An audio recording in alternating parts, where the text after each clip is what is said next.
Bonjour à tous et bon sabbat. J'espère que vous avez passé une bonne semaine jusqu'à présent. Vous avez fait des expériences avec Dieu cette semaine. Cette semaine, je voudrais, avant de lire l'histoire pour les enfants, je voudrais penser à quelque chose lorsque nous avons chanté ce chant que nous avons chanté. Plus près de toi, mon Dieu, plus près de toi. Ce chant, est-ce que vous savez où est-ce qu'il avait été chanté? Un chant très connu. Il avait été chanté sur le pont du Titanic juste avant de couler, pendant qu'il coulait. Et cette semaine, vous avez probablement entendu aux nouvelles aussi que des gens sont morts alors qu'ils étaient dans un sous-marin pour explorer justement les ruines du Titanic. Et je me demande si ces gens-là avaient pensé, avant leur mort, à soumettre leur vie à Dieu, à venir plus proche de Dieu. Je ne sais pas si vous-même, durant la semaine, vous avez pensé à ça aussi. Un accident est si vite arrivé. N'attendez pas si vous n'avez pas encore donné votre cœur au Seigneur, si vous n'avez pas encore confessé vos péchés. Alors, on va continuer l'histoire pour les enfants, l'histoire de Claire et de Louise. Donc, Claire était cette jeune fille qui venait d'une bonne famille. Sa sœur s'appelait Hélène, sa sœur jumelle, mais pourtant, elles étaient très différentes. Et Louise était une petite fille pauvre qui ne connaissait pas grand-chose à la vie, à la propreté, qui avait été éduquée par des parents qui étaient malades. Et finalement, elle arrive à la connaissance de Claire et Claire lui présente les bonnes choses que font l'Évangile. Alors, la mère de Claire écoutait avec grand intérêt tout ce que l'enfant lui raconta de sa visite. Et le lendemain, elle dit à la fillette, « Tu pourrais inviter Louise à goûter avec nous demain. Puis nous verrons si ta robe bleue ne lui irait pas.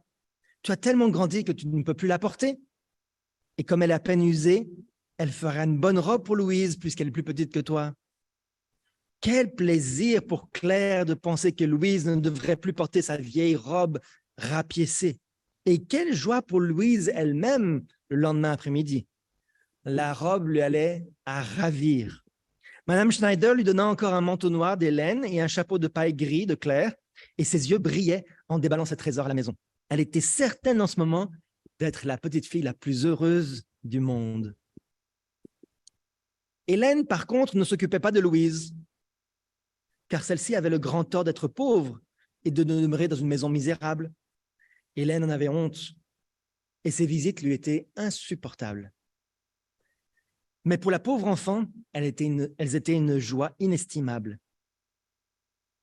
La chambre si confortable dont les fenêtres s'ouvraient sur un ravissant jardin, l'affection dont l'entouraient Claire et sa mère effacèrent petit à petit sur son petit visage l'expression de tristesse et de fatigue et lui aidèrent à supporter mieux sa vie pénible.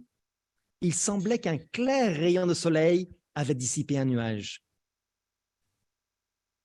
Depuis quelque temps déjà, Claire n'était pas retournée chez sa petite amie. Un mercredi après-midi, jour de congé, sa mère lui donna un beau morceau de mousseline pour faire une robe à sa poupée. Mais au moment de la couper, il lui vint une excellente idée. Elle se souvint de la fenêtre des Polis, de la famille Poli, et elle se représenta combien il serait agréable d'y voir un rideau qui cacherait la sombre façade d'une maison vis-à-vis. Elle courut vers sa mère pour lui faire part de son idée, et celle-ci l'aida à coudre le rideau, qui fut ensuite soigneusement enveloppé dans du beau papier blanc, et Claire y ajouta sa propre poupée pour les petites sœurs. Quelle surprise lorsqu'elle entra dans la pauvre demeure! Les bancs, la table, le plancher, tout reluisait de propreté. Même le poêle brillait. Les murs étaient aussi un peu plus propres, et à certains endroits, on avait cherché à remédier aux crevasses en collant du papier. Quelques petites images encadrées de carton égayaient même un peu la chambre. C'était presque du luxe.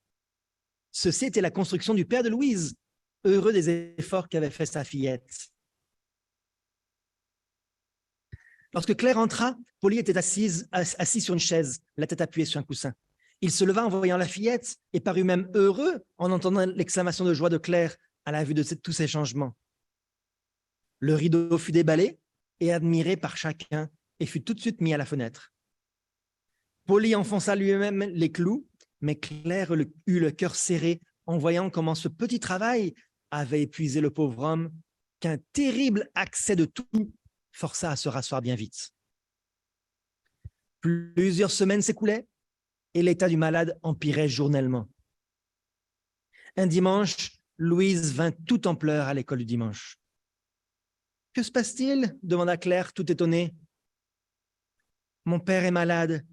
Le docteur a dit hier qu'il ne vivrait plus longtemps. »« Est-ce qu'il doit rester maintenant toute la journée au lit » demanda Claire avec sympathie. « Non, il est assis dans le vieux fauteuil, mais il maigrit tellement. Il ne mange presque plus rien et il tousse tout le temps. »« Mais souvent les malades vont mieux, » fit Claire, « et peut-être qu'il guérira quand même. » Louise secoua tristement la tête et toutes deux entrèrent dans la salle. Madame Schneider était une femme de cœur et lorsqu'elle entendit ce que Claire lui racontait de Polly, elle répondit « Tu iras demain, Claire, il portera quelque chose à manger, car sa femme qui est au travail toute la journée ne peut guère lui préparer de petits plats. » Alors on verra demain ce qui s'est passé avec Claire qui va amener de la nourriture pour le papa de son ami qui est malade. Donc la petite fille avait appris à cuisiner, elle était capable de cuisiner et de donner aussi aux autres. Donc ça nous enseigne des leçons, n'est-ce pas les enfants? Des leçons pour aider ceux qui ont besoin d'aide autour de nous. Pas forcément les gens de notre âge, mais aussi les adultes. Je sais que des fois les enfants sont un peu intimidés par les adultes. Alors nous voulons étudier aujourd'hui un sujet qui s'intitule « Les 7 sceaux de l'Apocalypse ». Des fois, certaines personnes utilisent aussi les 4 cavaliers de l'Apocalypse. Okay? Vous avez peut-être entendu cette expression-là chez les protestants, souvent aussi, parce qu'ils s'arrêtent au 4e sceau. Nous voudrions étudier, si le temps nous le permet, jusqu'au dernier sceau.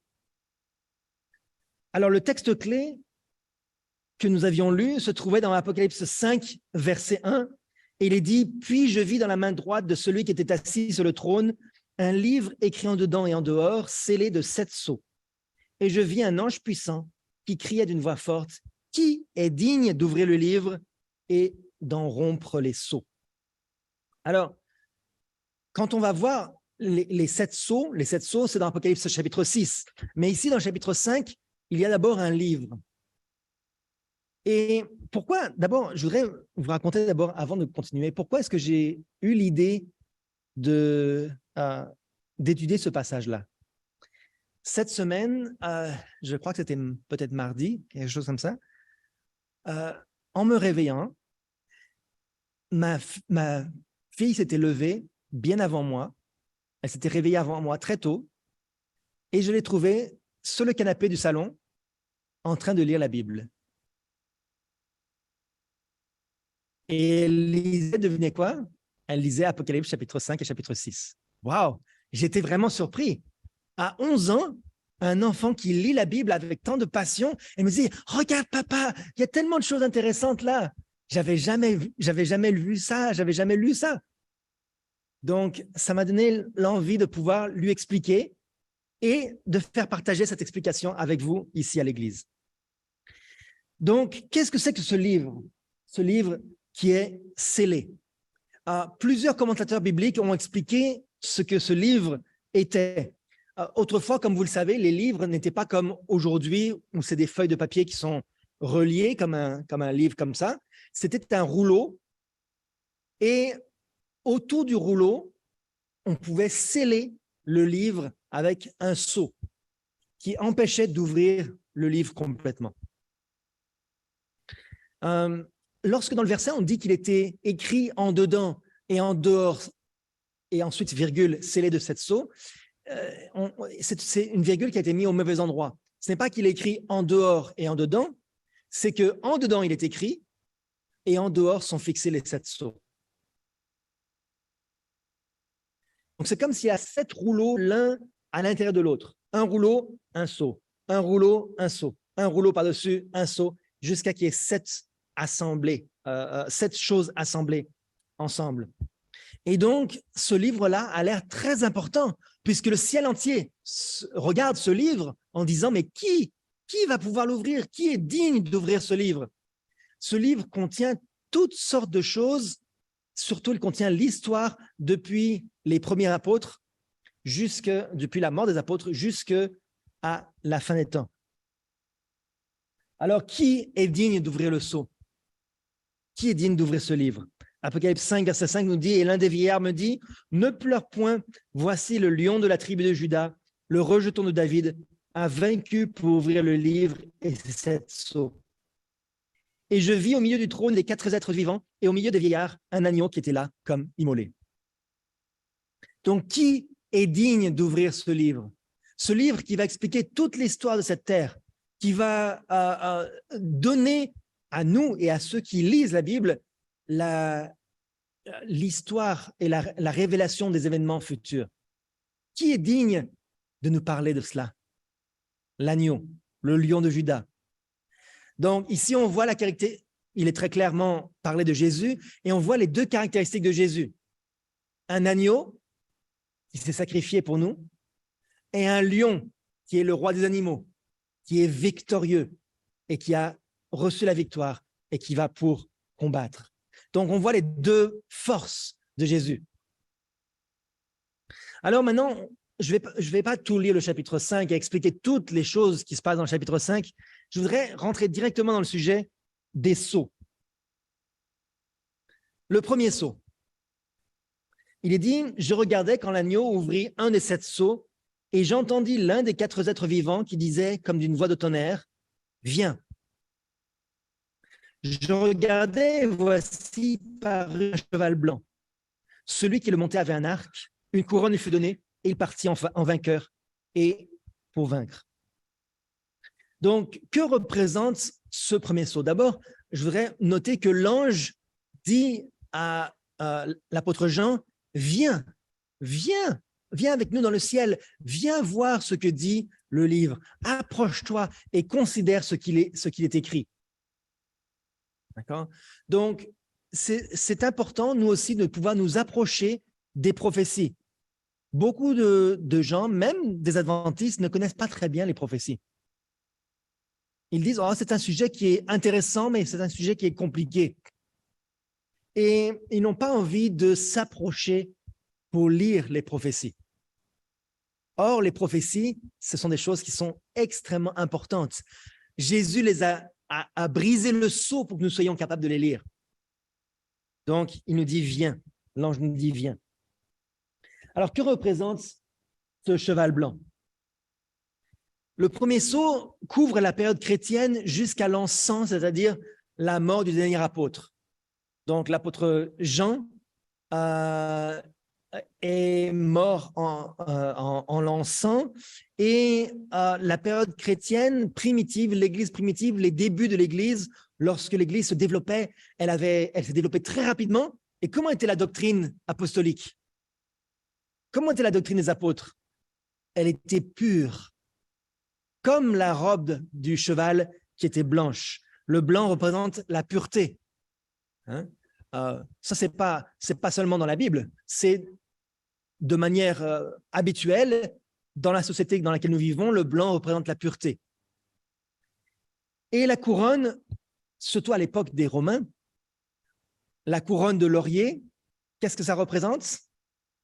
Une victoire. C'est que récemment qu'aujourd'hui, les couronnes sont pour les rois et les reines. Autrefois, les couronnes étaient données aux vainqueurs. Souvent, les capitaines, les dirigeants, les dirigeants d'une armée qui avaient vaincu, on leur donnait une couronne de laurier. Et par la suite, ces généraux, ces capitaines, quand ils avaient des victoires suffisamment importantes, eh bien, ils prenaient le pouvoir et ils devenaient empereurs, rois, reines. Okay? Donc, la couronne était donnée aux victoires pour signifier la victoire et pas pour signifier simplement la royauté. Et l'arc, c'est parce que l'Église, à cette époque-là, durant la période chrétienne, est prête au combat. Elle est prête à combattre toutes les erreurs elle a comment on dit, elle a des flèches dans son carquois. Elle a de nombreuses flèches pour planter la vérité dans le cœur de chaque personne, pour s'assurer que tous les cœurs sont touchés par la vérité. Et ce cheval part en vainqueur, il va proclamer la vérité fidèlement et efficacement. Dans quelle direction est-ce que va partir ce cheval? Est-ce que c'est mentionné? Non. Ce cheval va aller de partout dans le monde entier pour proclamer l'évangile. N'est-ce pas? Il va de partout annoncer à tous. Et l'Église était pure au tout début, jusqu'à la mort du dernier apôtre. Pourquoi? Parce que malheureusement, nous sommes humains et qu'en tant qu'être humain, nous sommes très facilement attachés à des individus, à des personnes. On regarde des êtres humains comme modèle. Est-ce que c'est une bonne chose ou une mauvaise chose? C'est une très mauvaise chose. Pourquoi? Parce que lorsque le dernier apôtre est mort, que va devenir l'Église? Lorsque l'apôtre meurt, le deuxième sceau est ouvert, et là, la robe du cheval n'est plus la même. Elle est toujours belle, mais regardez, elle n'est plus la même. Quand il ouvrit le second sceau, j'entendis le second être vivant qui disait « Viens !» Et il sortit un autre cheval roux. Celui qui le montait reçut le pouvoir d'enlever la paix de la terre afin que les hommes s'égorgeassent les uns les autres et une grande épée lui fut donnée. Donc ici, on voit la période suivante, la robe du cheval n'est plus parfaitement pure. Les chevaux blancs sont relativement rares. La robe complètement blanche, peut-être que vous pourrez me confirmer, parmi nous, on a quelqu'un qui est spécialiste des chevaux. Peut-être vous pourrez confirmer, la robe pure, blanche, parfaitement blanche, est relativement rare. Par contre, une robe marron, roux, c'est ordinaire. Et la foi de l'Église primitive devient ordinaire, devient corrompue. Elle se mélange avec toutes sortes de doctrines païennes, toutes sortes de traditions humaines, d'habitudes, et ça devient assez ordinaire. La pureté originelle se corrompt. Vous savez, l'apôtre Paul l'expliquait déjà, à son époque, le mystère de l'iniquité agissait déjà. Qu'est-ce que c'est le mystère de l'iniquité? Qu'est-ce que c'est? C'est la manière dont Satan va atteindre la pureté de l'Église et va essayer de salir la pureté de l'Église. Et à travers, on le sait, à travers la papauté, qui va venir par la suite. Donc, corrompre, le désir de Satan, ça a toujours été de corrompre la vérité. Et le fait que il va y avoir quelqu'un qui va enlever la paix sur la terre, c'est qu'il va y avoir une période de conflit religieux. Lorsque l'Église primitive devient grande, eh bien, les païens vont lutter contre les chrétiens primitifs. Et l'épée symbolise le combat entre le pouvoir religieux et civil. Donc, l'empereur lutte contre les chrétiens. Il y a des conflits et de nombreuses personnes perdent la vie à cause de cela durant cette période. Regardez ce qu'il est dit dans le livre de Uriah Smith, qui est vraiment une référence si vous voulez comprendre les prophéties bibliques. Il y a un seul livre à lire qui va être très simple, c'est le livre de Uriah Smith, Daniel et l'Apocalypse. Il est dit, la seconde période, depuis la mort de l'apôtre Jean jusqu'à la fin des persécutions ou jusqu'à l'ascension de Constantin, le premier empereur chrétien, est l'ère classique de la persécution païenne et du martyre et de l'héroïsme chrétien. Et je descends à la fin, il est dit, nous pouvons y trouver les formes élémentaires du credo catholique, l'organisation et le culte de l'Église catholique, et aussi les germes de presque toutes les corruptions du christianisme grec et romain. Okay, donc, qu'est-ce qui se passe durant cette période-là? Il y a une influence, qu'on appelle l'influence helléniste, l'influence grecque sur les soi-disant sages, les sages grecs, les philosophes grecs vont énormément influencer l'Église primitive chrétienne.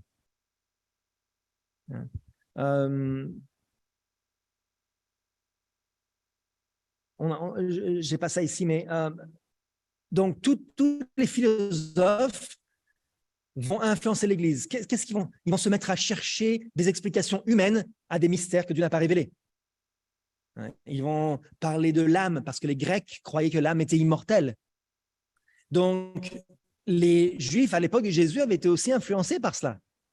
Certains Juifs croyaient à l'immortalité de l'âme. Donc, ces doctrines-là vont rentrer dans l'Église et vont former la base de la doctrine catholique. Donc, le culte grec et romain. Et maintenant, on va à l'époque suivante. Une fois que l'empereur Constantin arrive au pouvoir, il était un ancien païen, puis il se convertit pour avoir le soutien politique des premiers chrétiens. Et regardez ce qui se passe à partir de l'an 311. Il est dit, quand il ouvrit le troisième sceau, j'entendis le troisième être vivant qui disait, viens. Je regardais et voici parut un cheval noir. Celui qui le montait tenait une balance dans sa main. Et j'entendis au milieu des quatre êtres vivants une voix qui disait, une mesure de blé pour un denier et 3 mesures d'orge pour un denier, mais ne fait point de mal à l'huile et au vin. Alors, ce sont toutes sortes de symboles qui sont relativement difficiles à comprendre si on n'étudie pas les prophéties et l'histoire. Qu'est-ce que c'est que la noirceur de ce cheval? Qu'est-ce que ça représente? Ça représente la corruption totale. Cette fois-ci, c'est plus roux. Cette fois-ci, c'est complètement plein d'erreurs. La corruption est à son apogée. La doctrine n'est plus du tout la même que celle qu'elle était il y a environ 300 ans. Elle a complètement été transformée. Il est dit, le temps écoulé entre le règne de Constantin et l'établissement de la papauté en 538 peut être remarqué à juste titre comme le temps où surgirent les erreurs les plus sombres et les superstitions les plus absurdes. Toutes sortes de croyances qui ont été établies pour que les gens suivent un être humain. On ne va plus suivre la vérité, on va suivre maintenant un leader.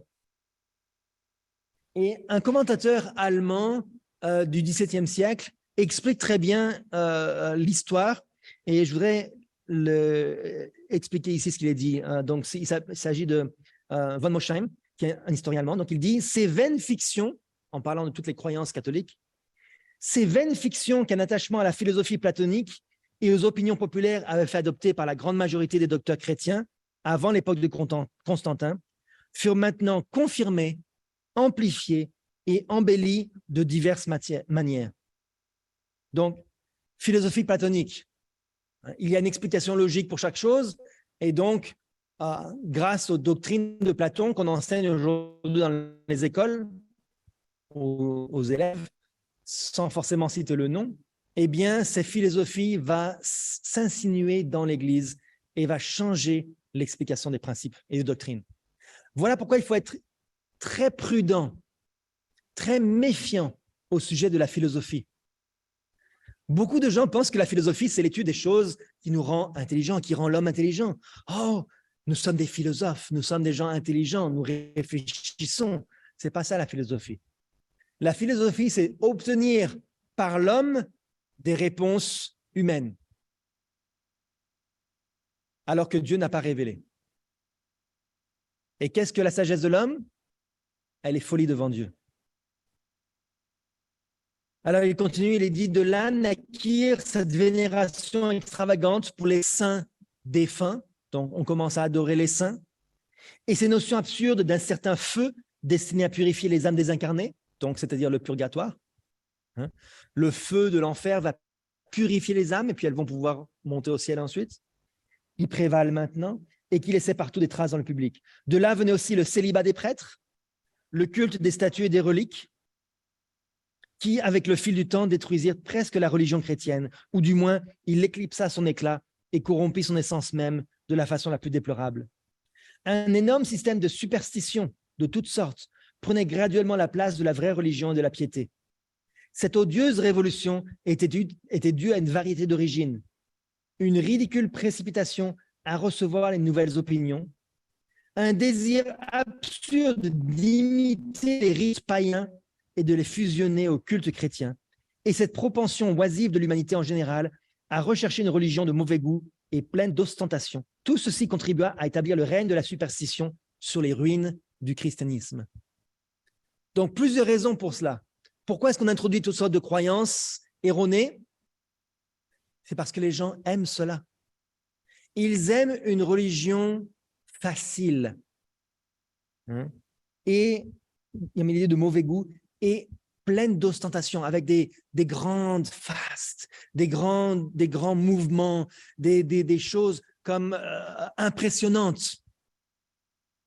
Une église avec un système qui attire le regard, avec de l'or de partout, avec des grands mouvements de manches, des joutes oratoires. Ça attire l'être humain. Alors que la religion pure et sans tache, qui nous amène au pied de la croix, qui nous amène à nous humilier, elle est souvent peu populaire. Et bien sûr, il voulait aussi recevoir toutes les nouvelles opinions. Chaque fois que quelqu'un a une nouvelle opinion, on va t'écouter. Et imiter les rites païens et fusionner aux cérémonies chrétiennes. Donc, essayer que tout le monde soit content. Ça a détruit l'Église. Malheureusement, nous ne pouvons pas suivre les modes du monde. Les modes changent chaque année.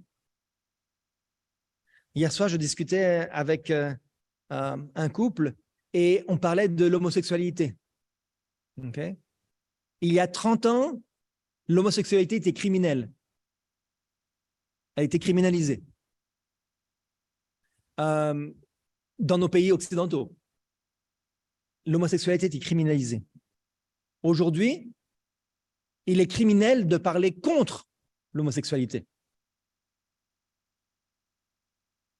Alors, qu'est-ce qu'on va faire? Est-ce que l'Église va devoir s'adapter? Est-ce que l'Église doit avoir un discours il y a 30 ans et un discours différent aujourd'hui? Peut-être que dans 30 ans, ou peut-être 10 ans, ça sera la pédophilie qui sera encouragée. Est-ce que l'Église va devoir soutenir ça? Non, on ne peut pas, frères et sœurs. On ne peut pas suivre la mode qui change tout le temps. La doctrine de l'Église, la manière et la pratique d'arriver au salut est la même depuis le début, depuis Adam et Ève. Si nous avons péché, nous avons un sauveur qui est là pour nous sauver, pour nous transformer. Et c'est la même règle depuis toujours. Et donc, le troisième sceau nous montre que tout a été transformé. La balance représente la religion et le pouvoir civil qui maintenant sont unis. Okay? Il n'y a plus d'équilibre entre les deux. Maintenant, c'est fusionné, la religion et le pouvoir. Et le blé et l'orge, qu'est-ce que ça représente? Les mesures de blé et d'orge qui sont données pour un denier indiquent que les membres de l'Église se consacreront avec avidité au bien de ce monde et que l'amour de l'argent prévaudrait. Je me demande des fois si nous ne revenons pas à ces temps-là aussi, où il y a une corruption morale et où les gens ne pensent qu'à l'argent. Autrefois, les gens utilisaient l'argent pour vivre, pour se nourrir, pour soutenir leur famille. Ils avaient besoin d'argent pour vivre. Aujourd'hui, les gens travaillent pour l'argent en tant que chose à obtenir. C'est la seule chose qui compte. Et ça, c'est vraiment un danger et un piège pour l'Église. Et l'huile et le vin représentent les grâces spirituelles de la foi et de l'amour. Il est dit, il y avait un grand danger à ce que celle-ci soit submergée par un tel esprit mondain. Et il est bien prouvé par tous les historiens que la prospérité de l'Église de cette époque produisit les corruptions qui menèrent finalement à l'apostasie et à l'établissement des abominations antichrétiennes. Donc, les quelques personnes qui étaient fidèles dans l'Église vont être ignorées. l'huile et le vin, la base de l'alimentation de cette époque-là, tout ça, ça va être négligé. Parce que les gens courent après l'argent. Ils ne courent plus après un esprit chrétien, mais ils recherchent un esprit mondain. Et c'est ça qui a détruit l'Église. Lorsque nous sommes déconnectés de Jésus, nous n'avons plus aucun pouvoir. Alors, je crois que le temps nous presse, mais nous pouvons quand même couvrir le 4e sceau, le dernier cheval. De l'an 538 à 1517. Donc, il s'agit de la réforme protestante qui va arriver. Donc, 1517, c'est la réforme protestante. 538, cette période-là, c'est la période du Moyen-Âge. 538 à 1517, c'est la période la plus sombre de l'histoire où le pouvoir catholique contrôle tout. Les gens n'ont plus aucune liberté de conscience. Ils doivent suivre ce que l'Église leur dit. Et on va voir ce qui est la conséquence. Quand il ouvrit le 4e sceau, j'entendis la voix du 4e être vivant qui disait « Viens ». Je regardais et voici parut un cheval d'une couleur pâle. Celui qui le montait se nommait la mort et le séjour des morts l'accompagnait. Le pouvoir leur fut donné sur le quart de la terre pour faire périr les hommes par l'épée, par la famine, par la mortalité et par les bêtes sauvages de la terre. Donc, qu'est-ce que c'est qu'un cheval pâle? Quelle est la différence entre blanc et pâle? Blanc, c'est la pureté, mais pâle, le mot qui est utilisé ici, c'est pâle et jaunâtre. Ça se voit sur les plantes fanées ou malades. Donc, c'est un mot qui était utilisé en grec pour les plantes fanées ou malades. Donc, on voit que ce cheval est malade. Il a un teint blafard, un teint de mort. Ce symbole doit représenter un état de choses extrêmes dans l'Église qui professe appartenir à Dieu. Le cavalier qui montait ce cheval s'appelait la mort et l'enfer, le suivait. La mortalité était si grande dans cette période qu'il semblait que les pâles nations des morts étaient venues sur la terre et étaient suivies de ce pouvoir ravageur. Les gens mouraient de faim, de peste, toutes sortes de maladies, de persécutions. L'Église catholique combattait avec acharnement tous ceux qui se détournaient de la vérité, soi-disant la vérité. Et c'était un monde terrible. Le Moyen-Âge n'était pas une période agréable de l'histoire. Il est dit des millions de martyrs furent mis à mort par ces moyens, par la papauté, qui régnait alors sur environ un quart de la terre habitée. Donc, l'Église catholique contrôlait environ un quart de la terre. Et à cause de l'ignorance dans laquelle les gens étaient gardés, des millions de gens mouraient. La Bible donne des instructions au niveau de l'hygiène, n'est-ce pas? Mais comme l'Église catholique voulait empêcher les gens de lire la Bible, les gens n'avaient pas d'hygiène. Et donc, ils mouraient de maladies de toutes sortes. Le passage continue, verset 9, il est dit « Quand il ouvrit le 5e sceau, je vis sous l'autel les âmes de ceux qui avaient été immolés à cause de la parole de Dieu et à cause du témoignage qu'ils avaient rendu.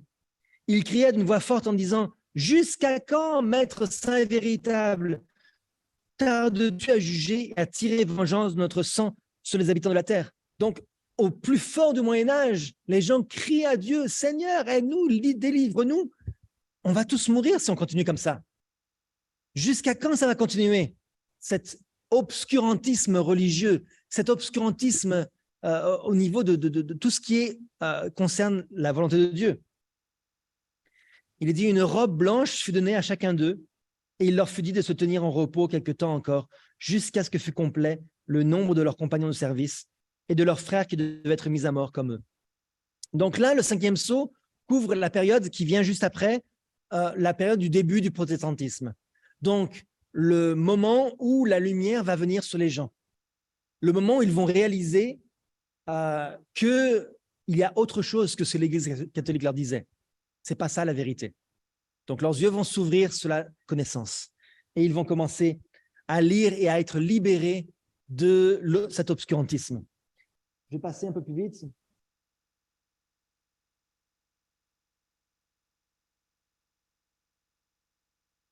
Okay. Juste pour dire, lorsqu'on voit que lors du sceau, il y a des âmes qui crient sous l'autel.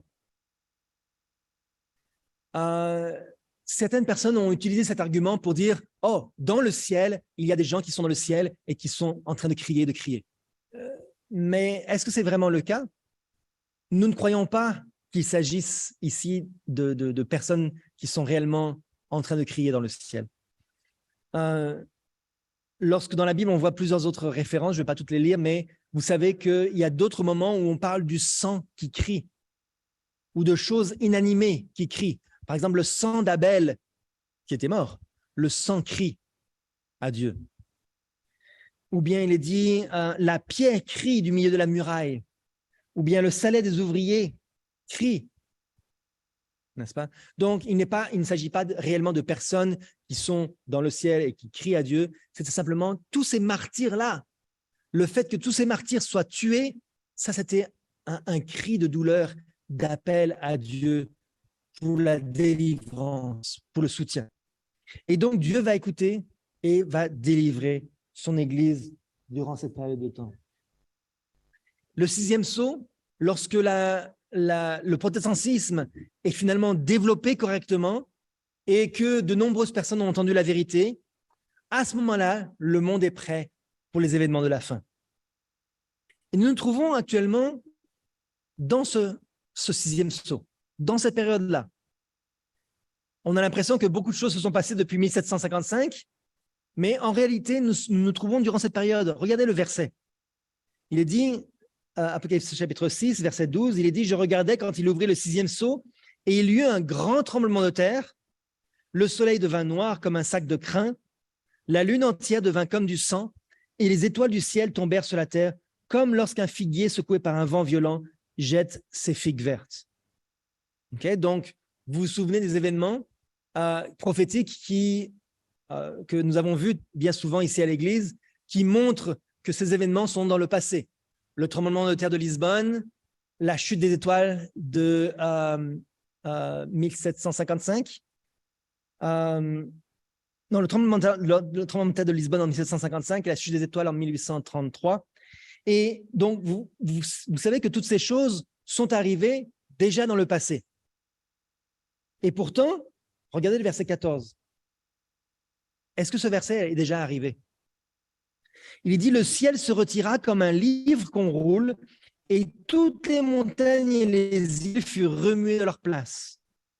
Les rois de la terre, les grands, les chefs militaires, les riches, les puissants, tous les esclaves et les hommes libres se cachèrent dans les cavernes et dans les rochers des montagnes. Et ils disaient aux montagnes et aux rochers, tombez sur nous et cachez-nous devant la face de celui qui est assis sur le trône et devant la colère de l'agneau, car le grand jour de sa colère est venu, et qui peut subsister ?»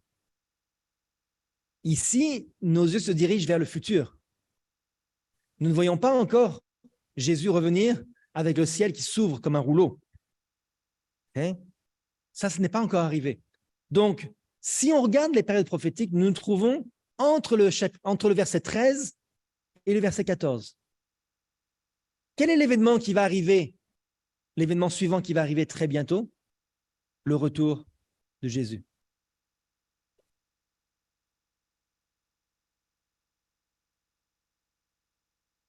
Donc, nous attendons ce moment où le ciel va se retirer comme un livre qui s'enroule. Il n'y a rien d'autre entre les événements qui sont passés et le retour de Jésus.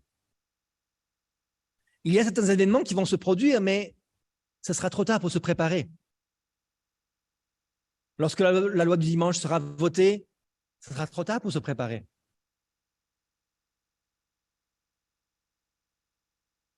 Et tout n'est pas dit. Le 7e sceau, nous ne savons rien de cela. Il est dit dans Apocalypse 8, verset 1, quand il ouvrit le 7e sceau, il eut dans le ciel un silence d'environ une demi-heure. Et voilà tout ce que la Bible dit à propos du 7e sceau. C'est encore futur. D'après ce que nous comprenons, il s'agit du moment où les anges vont quitter le ciel pour venir accompagner Jésus pour chercher les saints. Mais la Bible est silencieuse là-dessus. La seule chose que nous savons, c'est que Jésus revient bientôt, très bientôt. Apocalypse 6, verset 17, il est dit « Car le grand jour de sa colère est venu, et qui peut subsister ?» Ce matin, je parlais avec la classe des juniors, et je leur demandais « Comment est-ce que vous réagiriez si Dieu apparaissait devant vous? Est-ce que vous auriez peur ou est-ce que vous auriez confiance? Est-ce que vous auriez de la joie ou de la crainte? Si Jésus apparaissait aujourd'hui au milieu de nous, comment est-ce que vous réagiriez? Si vous avez peur, frères et sœurs, c'est que vous n'êtes pas encore prêts. C'est que tous vos péchés n'ont pas été encore confessés. La joie de voir Jésus ne peut venir que si notre conscience est pure. Jésus revient bientôt. Regardez ce que disaient les Juifs. Les Juifs prétendaient que « Oh, nous n'avons pas de crainte à avoir, nous n'avons pas peur. » Jésus disait « Race de vipères, qui vous a appris à fuir la colère à venir ?» Lorsque Jésus va revenir pour vous, Dieu va être en colère contre vous. Vous ne pourrez pas fuir cette colère. Produisez donc du fruit digne de la repentance. Verset 10, déjà la cognée est mise à la racine des arbres. Tout arbre donc qui ne produit pas de bons fruits sera coupé et jeté au feu. Si vous n'êtes pas prêts, vous serez coupés et retranchés. Confessez donc vos péchés et revenez vers Jésus. Et tous ces événements prophétiques ne sont pas là pour nous faire peur. Beaucoup de protestants, quand je faisais des recherches pour ce sermon aujourd'hui, beaucoup de protestants parlent de la terreur que les 4 cavaliers de l'Apocalypse vont amener. C'est des choses horribles qui vont se passer. Ça fait peur aux gens. Ça ne doit pas nous faire peur pour nous. Ce n'est pas la peur qui doit nous pousser à servir le Seigneur. Regardez ce que les mondains vont avoir. Dans Isaïe 2, verset 20, « En ce jour, les hommes jetteront leurs idoles d'argent et leurs idoles d'or qui s'étaient faites pour les adorer, aux rats et aux chauves-souris. Et ils entreront dans les fentes des rochers et dans les creux des pierres pour éviter la terreur de l'Éternel et l'éclat de sa majesté quand il se lèvera pour effrayer la terre. » Voilà ce que feront les méchants. Les méchants seront terrifiés. Pourquoi? Parce qu'ils ont mis leur confiance en quoi? Des idoles d'or et d'argent. Et quand il est dit des idoles d'or et d'argent, aujourd'hui, les gens n'utilisent presque plus des idoles réelles. On parle d'or et d'argent. Les gens font confiance à leurs billets de banque, à leur compte bancaire. Ils s'appuient là-dessus pour le futur. Où est votre confiance, frères et sœurs? Où est votre forteresse? Est-ce qu'elle est dans votre argent? Est-ce qu'elle est dans votre travail? Est-ce qu'elle est en votre mari ou votre femme? Est-ce qu'elle est en votre pasteur? Ou est-ce que la confiance est en Jésus-Christ?